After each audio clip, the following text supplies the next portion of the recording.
Hi, Dr. Hi, Tarver. thank you, Welcome to the Senators. committee. Thank you. Thank you so much. My name is Linda Lee Tarver. I'm a Michigan voter, former Michigan Civil Rights Commissioner, a retired state employee, and a Republican activist. I'm a public servant under 5 Secretaries of State, including Richard Austin, Candace Miller, Terry Lynn Land, Ruth Johnson, and I was delighted to retire under the current Secretary of State. I have been under 7 years under Secretary of State Ruth Johnson. In that role, I was the Community Affairs Director and Election Integrity Liaison. I assisted in preparing cases for referral to Attorney General Bill Schuette to prosecute for voter fraud. Ballot harvesting in Detroit, Flint, and Pontiac has been going on for decades. It's a misdemeanor to give your ballot to anyone not allowed by law to receive it, and it's a felony to take that ballot. People have been prosecuted in Michigan over the years as a result. Ballot stuffing, ballot curing, and complete fraud in the issuance, handling, and processing of ballots has not been addressed, and no election after 2020 should be considered fair unless we get this right this year. Amen. The complete hate, disdain, and apathy for Republican poll challengers is but one way of how elections are stolen in Michigan. Before COVID-19, and I'm talking to the Democrat in the House, and in every election in the last 25 years, Republican poll challengers were removed by the police, especially in Pontiac. MCL 168.733 says, the election inspectors and other election officials on duty shall protect a challenger in the discharge of his or her duties. Shall protect is not an option. Shall protect. It is never done in the urban areas. Never, never, never in the urban areas. In the 34 years I've been working for the state of Michigan, and certainly not the 29 years I've been working at the Secretary of State. It also says in subsection 4, a person shall not threaten or intimidate a challenger while performing an activity allowed.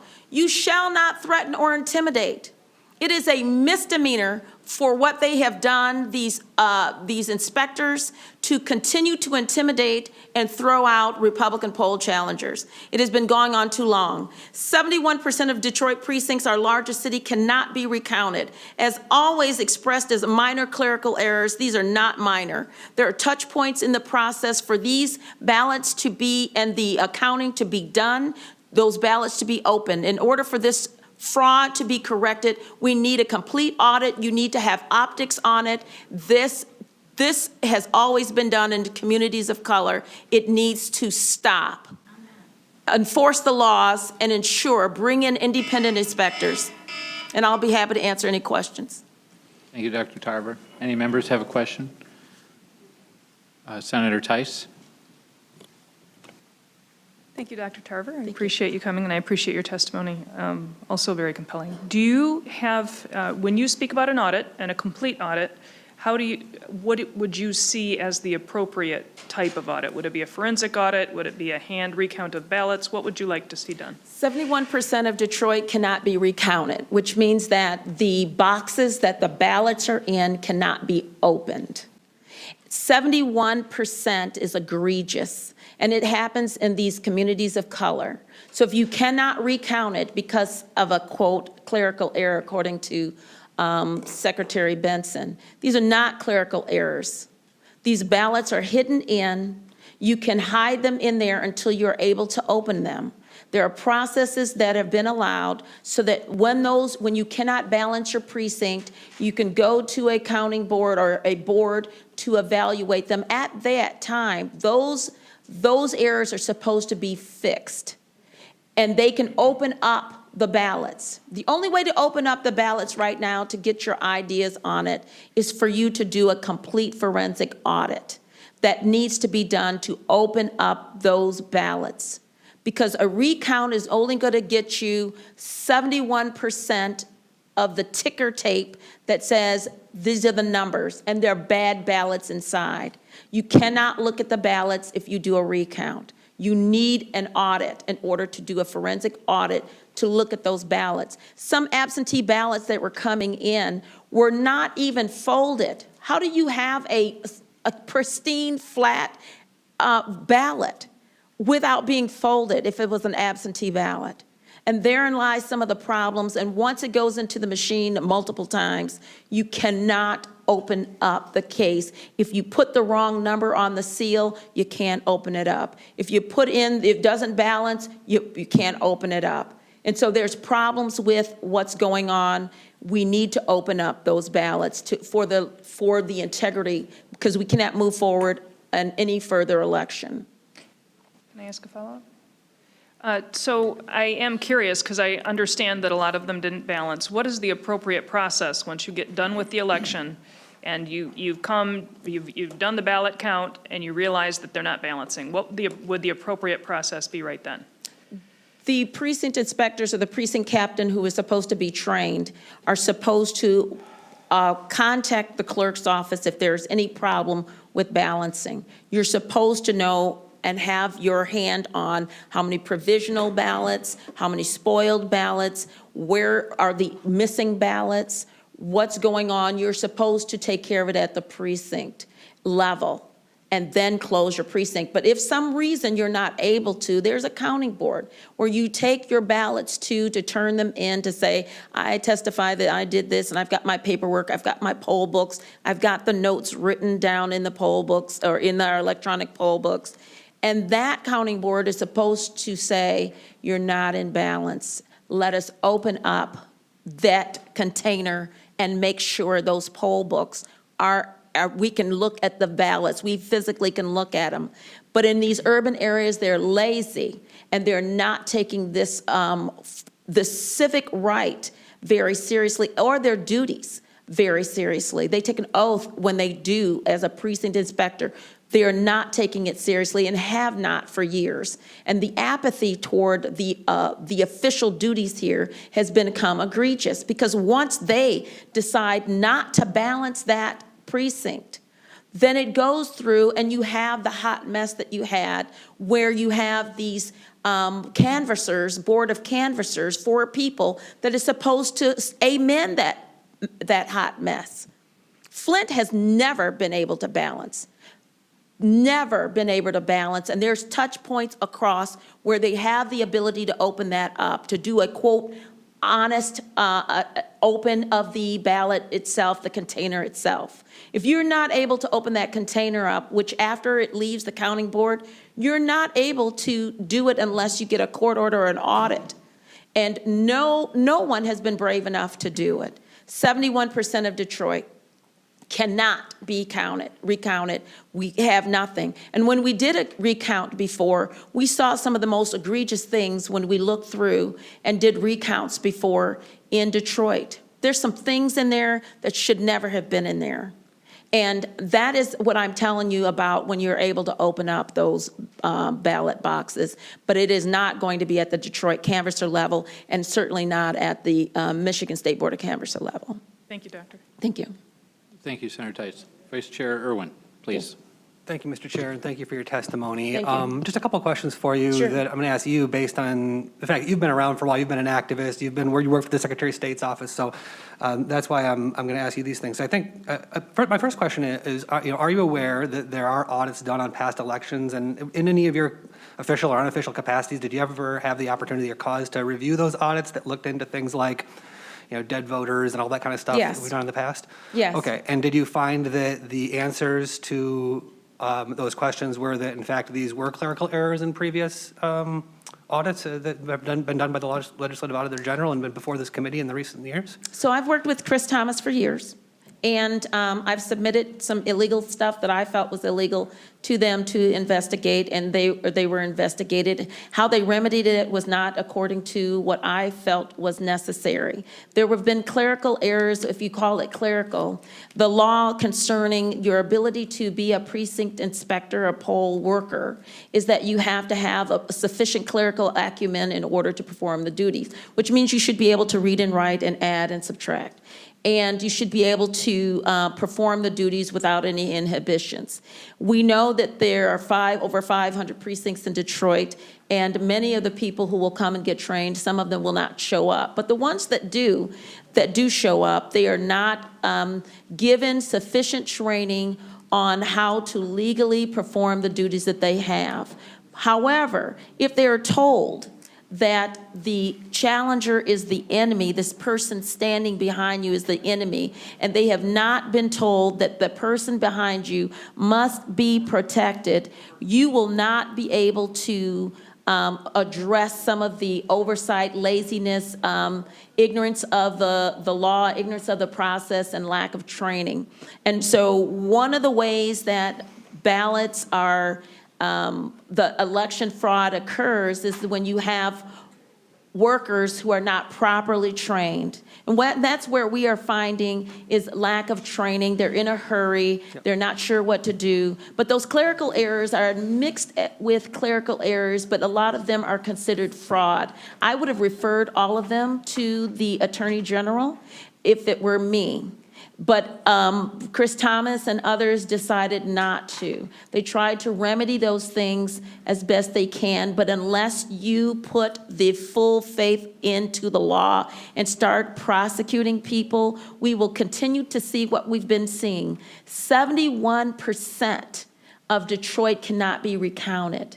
And I would not want to run on a Detroit city nothing at all. I would not want to run in the city of Detroit knowing that there have been, quote, clerical errors, that some of them are illegal. There are ballot curing problems. We have seen people walk into the clerk's office in Detroit with a stack of 75 ballots. Janice Winfrey is standing next to me.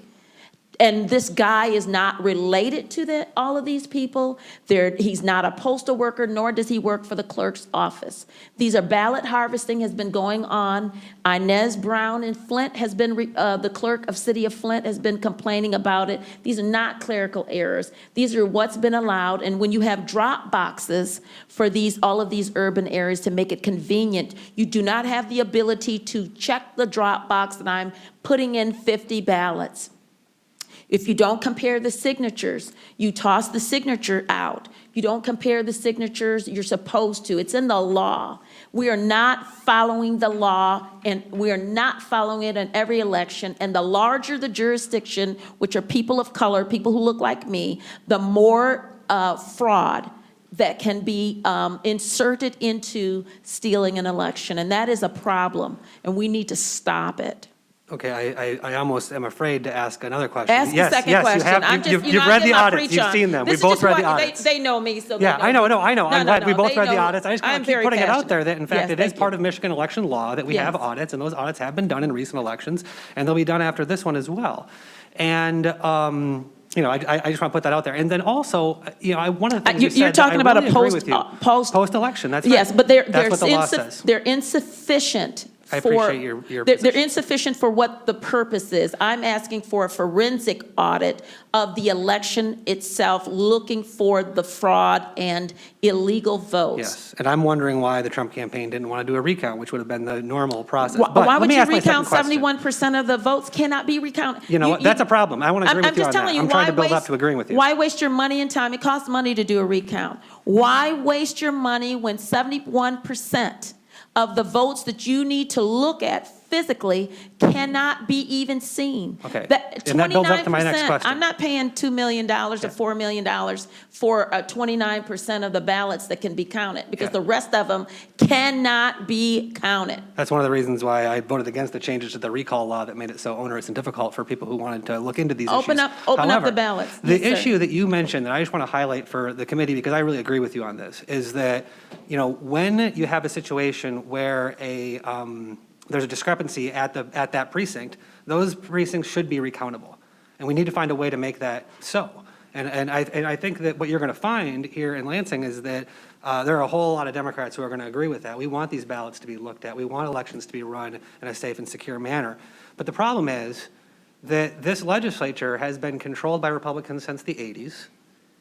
The state Senate has been controlled by the Republicans since the 80s.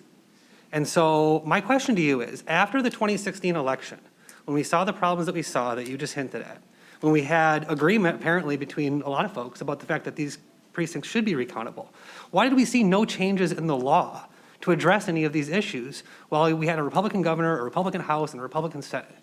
So I'd be happy to answer that question. That's a very simple one. We have sufficient laws on the books. So my brothers and sisters in the Republican GOP has done their due diligence to pass laws, make laws. The enforceability of the laws, however, because in Grand Traverse County, we're not having this problem. In certain counties that Van Buren County, we're not having this hot mess problems that we have in Pontiac and in Flint and in Detroit. We don't have that. So if you want Republicans to pass more laws, why don't the Democrats in their cities enforce the doggone election laws so that that we can have fair and just elections? Because I just gave you the law. It's a felony for me to give my friend, next door neighbor, my ballot. It's a misdemeanor for me to give it to them, and it's a felony for them to turn it in. A felony. It is not enforced. And we have situations in the inner cities and these Democrat-controlled areas, because that's what we're talking about. Democrat-controlled areas cannot seem to balance their elections. And because they have been habitual violators of the inability to balance their election because of either ignorance, apathy, lack of leadership, or lack of caring about their election integrity, because if you add more laws to the books, you still have people who will not follow the law. And if you don't enforce the law, if you don't bring in Republicans to say, I am going to be a poll worker, if you need 5 Republicans in the building, make sure 5 workers are. Contact the Michigan Republican Party.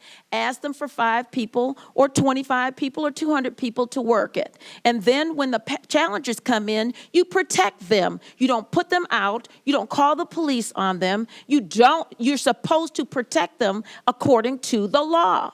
If you follow the law in the urban Democratic controlled areas, then we would not be here today. I certainly wouldn't be here. But in 25 years that I've been monitoring elections, working with the Secretary of State, the last 8 doing election integrity, it's been a hot mess in the same Democrat-controlled areas. We don't need any more laws. We need to enforce the laws, and we need to open up the doggone ballot boxes.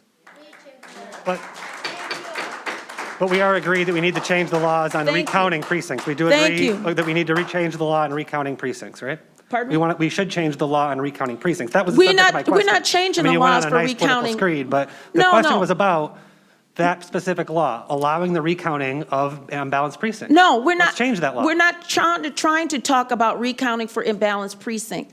The balancing of the precinct can come at the counting board level. You think that the ballots come out and then all of a sudden it's given in and locked up in a box. It is not. Once it leaves the precinct, it goes to a counting board. They have the full authority to open up that ballot box because it's not balancing. If the seal is broken, if this is broken, they can reseal it at the counting board. There is a law with the counting board, and it's lazy in the inner cities of color, of people who look like me, are not doing their job.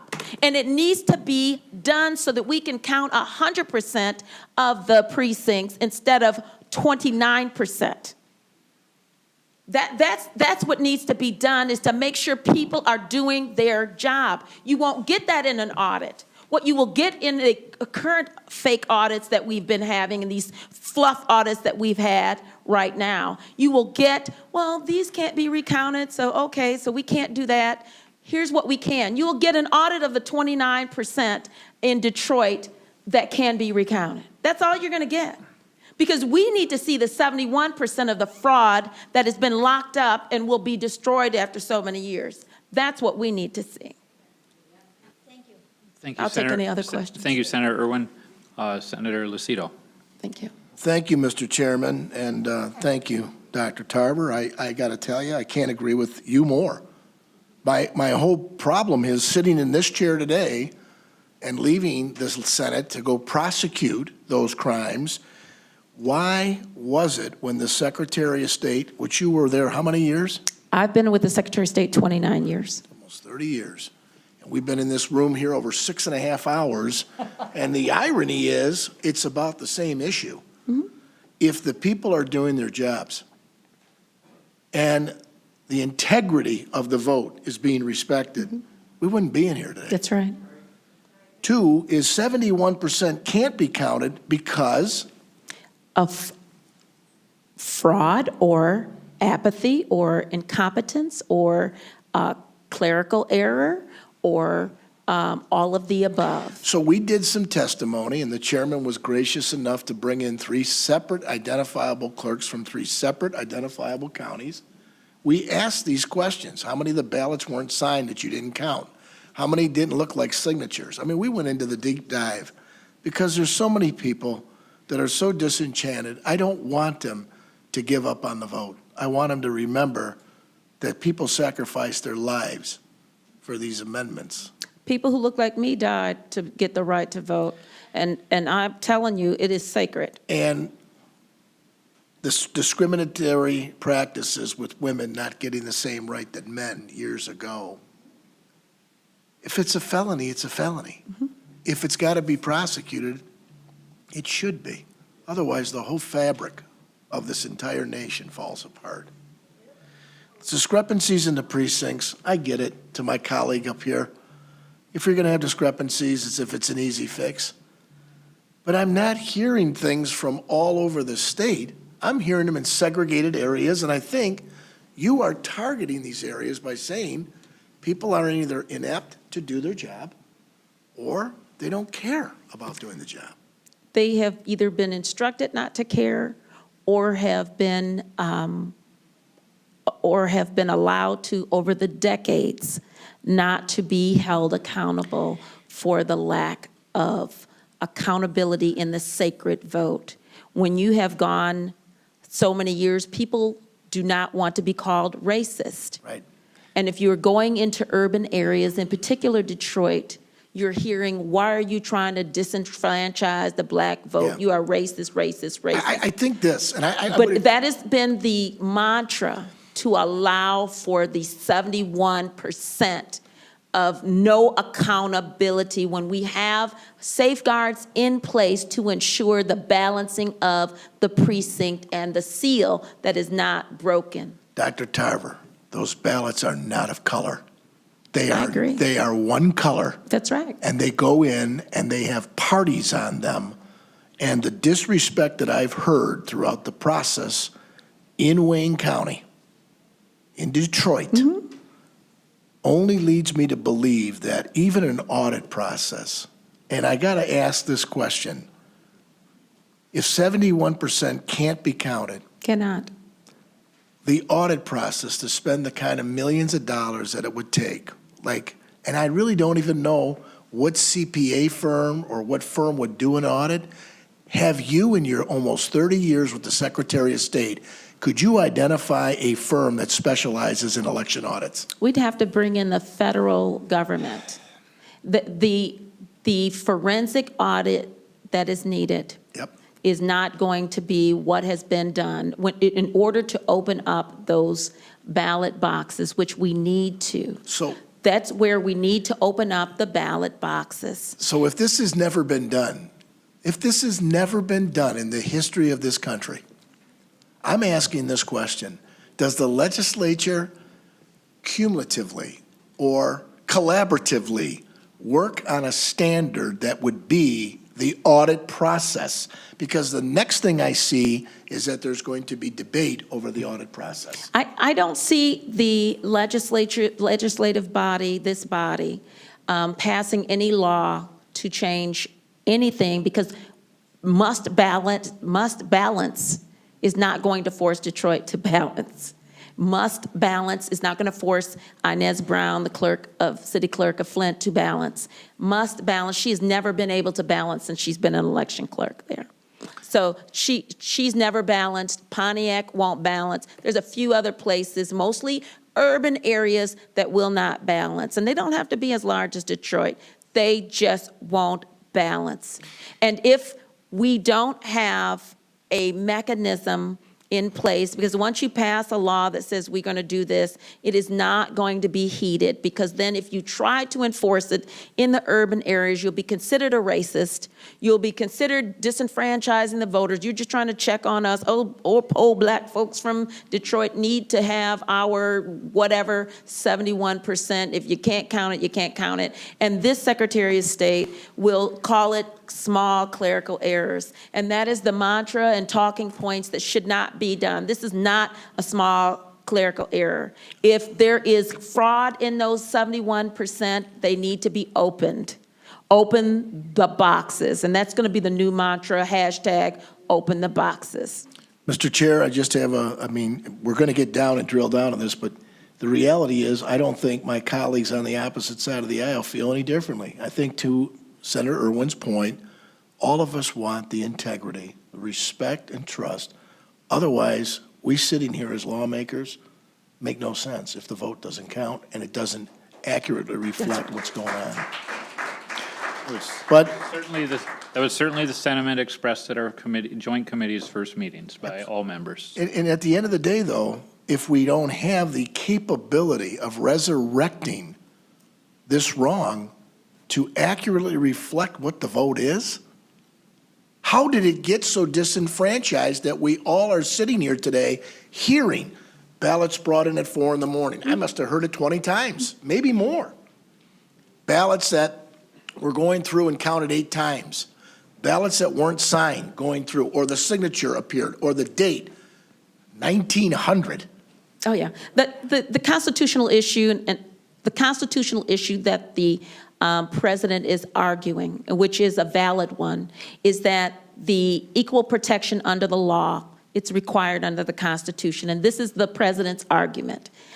Me in Lansing, Michigan, if I sent in my absentee ballot, I didn't sign it, or I voted straight Republican and straight Democrat, my partisan section should be spoiled because they should not be curing it. And that is being cured. If I did not do what I needed to do, my ballot won't count. But if the same ballot was sent in Detroit, it is cured, which is fake, trying to interpret the results, and it is accepted if I don't sign it in Detroit. And that's where in Lansing, my ballot won't count. In Detroit, it will, and I should be able to have equal protection under the law. That is the constitutional amendment. That's the constitutional argument that our president is making. That is what you should be looking at. Are we treated fairly, regardless of where we live in Michigan? Will my vote count? Regardless. You used the word cure. Cure. And in the law, Yes. if you look at the legal definition of cure, what do you mean by the definition of cure? So the curing of the ballots is if you're not able to, you've got an absentee ballot and it is kicked out. Because if you're sitting there, your ballot is kicked out if there's an overvote or if there's an undervote. You can, if there's an overvote, let's say it says vote for not more than 2 and you vote for 3. It's an overvote. It'll kick it back out if you're at the precinct. And you have a chance to cure And you the have a ballot. chance to cure Got your it. own ballot. To redress the wrong Correct. on the ballot. But if it's an absentee ballot, Yes, it is not supposed to be cured. it is not supposed No. to be. It's supposed Your to be. partisan It's a spoiled section- ballot. It's, no, that section is spoiled. It's not countable. But the nonpartisan section that you did correctly is supposed to be counted. So let's go by example. I vote straight ticket, Democratic. And Republican. Or I vote straight ticket, but when I get to the judges, choose not but one, because they're nonpartisan, Right. that part. Right. I choose two. What happens to the ballot? So your ballot counts, but if it's an absentee, that particular judge is not, it's not counted. Nobody gets a vote. Correct. Okay. At the end of the day, I sat here as a legislator for over 6 years now. I sit in this chair and I wonder why the Secretary of State, if you have to request a ballot in a primary for Democrat or Republican, why they just can't make two ballots, all Republican, all Democrat, and send them out, so it can't get spoiled. You can't make a mistake.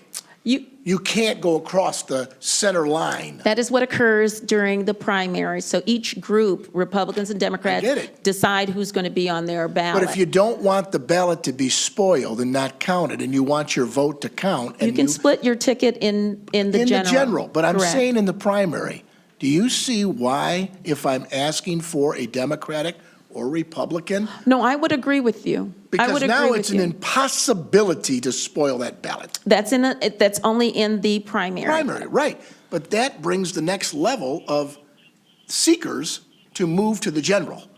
And if the ballot was spoiled enough times, that seeker may not get the opportunity to serve. I agree. Okay, one more thing, and then I'm going to call it, because I I hope know so. it's been. No, but you know what?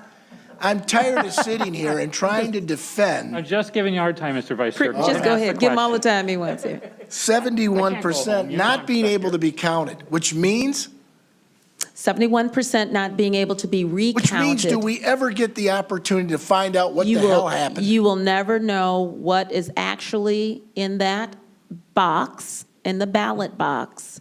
You're not able to determine if those who are, those ballots are even duplicated in. Do you If you see believe- people sending in 3 or 4 I got it. times, I you don't understand. know. So that statement of 71% has been stated out in the public.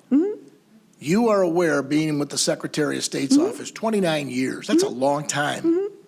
At the end of the day, does this give rise for the Attorney General to make an investigation and inquiry why 71% of that vote went that way? Yes, I would believe that, again, if there is impropriety, that is where the Attorney General can investigate. I've prepared referrals to Bill Schuette for election crimes. We've had people in Michigan prosecuted for voting in Michigan and at their summer home in Florida. We've had people who were not here legally, non-citizens, vote in Michigan. We've had tons of people who voted twice, voted in person and absentee, and they're doing it in large clusters in these urban areas. It is a problem in the Democrat-controlled areas. It's not the problem with the laws on the books. It's a problem in the Democrat-controlled areas, and the laws need to be enforced. And if they cannot be enforced, they need to at least bring in the federal government to do an oversight and administer elections in these urban areas, which have been routinely unable to be balancing at the end of the day. We have too many touch points where those things can be balanced, but we are not, we have an apathy or just a corrupt, either apathy or a corrupt system. And for some reason, we have no appetite with this governor, Secretary of State, or the Attorney General to do anything about it at this point. This is too egregious and too much fraud that it should have been already investigated. Well, we have seen prosecutions in election fraud, such as Southfield. There is selective prosecution in certain areas. At the end of the day, why wouldn't this state want the ability to make the inquiry? Is it because the case isn't delivered perfectly? I mean, these are credible people that are testifying here, including yourself. It is COVID, before COVID, and even with COVID, COVID does not change the law. The law was not changed to accommodate COVID. The people who are the challengers are required and need to be protected in order to see the process. They can challenge the voter, they can challenge the precinct inspector, and they can challenge the entire process. That's what the law says, 168.733. That's what the law says. But we also have laws on the books that allow for people, the public, to view. And we also have laws on the books, but if they're not going to be enforced because it's an urban area, we have laws that says that people who should need assistance should be able to have assistance in voting. And some of these precincts did not have handicap and disability procedures there. Voting by mail disenfranchises a lot of people who cannot read and write, who need assistance, who need some assistance in the voting process with the machines that will read the ballot to them. And so this is the problem where we're not allowing we've used as an excuse COVID, but we are not allowing what needs to be done. Just like the children who are not in school with disabilities are not getting the special care that they need, neither did the voters here in Michigan. They did not get the special assistance that is required by law. These special assistance, even those people who are blind, people who need Braille, people who need special audio equipment, we have those at every precinct, or it should be at every precinct, so that the people of Michigan will have everything they need to vote, and that is not being done in the urban areas. And people don't want to touch Detroit, but it is not a sacred cow anymore. It is looking more like a cow, but not a sacred cow anymore. I want to say thank you to the chairman. I've gone way over my time. So have I. I'm sorry. And you know what, though? These questions need to be answered, Okay. because all of us are here because of this. Thank you. We may need you to come back when we Call me get anytime. You more know where I'm at. into that specific subject matter. So Thank you. Thank you so much. Thank you.